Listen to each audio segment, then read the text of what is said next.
اولاد کی 5 قسمیں ہیں. یہاں بیٹھے بیٹھے طے کر لیجئے گا کہ میں اس وقت کس قسم سے ہوں. پہلی قسم، والدین جو کہتے ہیں وہ کرتے نہیں، یہ نافرمان اولاد ہے. نافرمانی کی سزا کیا ہے؟ صرف 3 سزائیں یاد رکھیے گا. پہلی سزا، پوری زندگی سجدے میں پڑے رہیں، نہ ان کے فرائض قبول نہ نوافل قبول.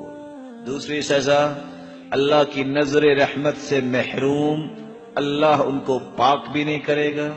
تیسری سزا، ثلاثۃ قد حرم اللہ علیہم الجنہ، 3 ایسے بدبخت ہیں جن پہ جنت حرام ہے اگر توبہ نہیں کرتے. والعاق، ان میں ایک نافرمان بیٹا ہے. اولاد کی دوسری قسم، بات مانتے تو ہیں جیسے والدین کہتے ہیں، لیکن دل کی خوشی سے نہیں. مجبوری کیا ہے؟ مار پڑے گی، گھر سے نہ نکال دیں. فَهَؤُلَاءِ لَا يُؤْجَرُونَ، یہ کام کریں بھی تو اجر نہیں ملے گا. يَخْشَى عَلَيْهِمْ، ڈر ہے کہ اجر سے محروم ہے. اولاد کی تیسری قسم، کام تو کرتے ہیں ساتھ دکھ بھی دیتے ہیں. بات مانی اور ساتھ احسان جتلایا، تکلیف دی، کیا کہا؟ میں نے آپ کی وہ بات نہیں مانی تھی، میں نے آپ کا یہ کام نہیں کیا تھا، اس وقت بھی میں آپ پہ یہ خرچ نہیں کیا تھا. فَهَؤُلَاءِ يُعْذَرُونَ، یہ لوگ کام کرنے کے باوجود نیکی نہیں گناہ لیتے.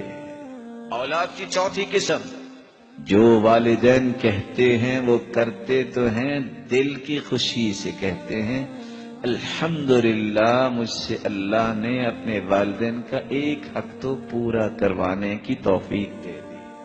یہ ہیں جن کو اللہ تعالیٰ اجر اور ثواب سے نوازے گا.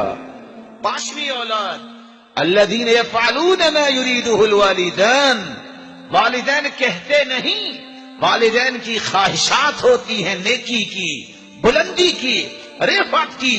کہنے سے پہلے جو اولاد ان کی خواہشوں کو پورا کر دے، یہی اولاد اللہ کی ہاں سب سے بلند مقام حاصل کرنے والی ہے. سوچئے ان 5 اولادوں میں سے ہم کس اولاد میں سے ہیں؟ ہر شخص پہچان سکتا ہے.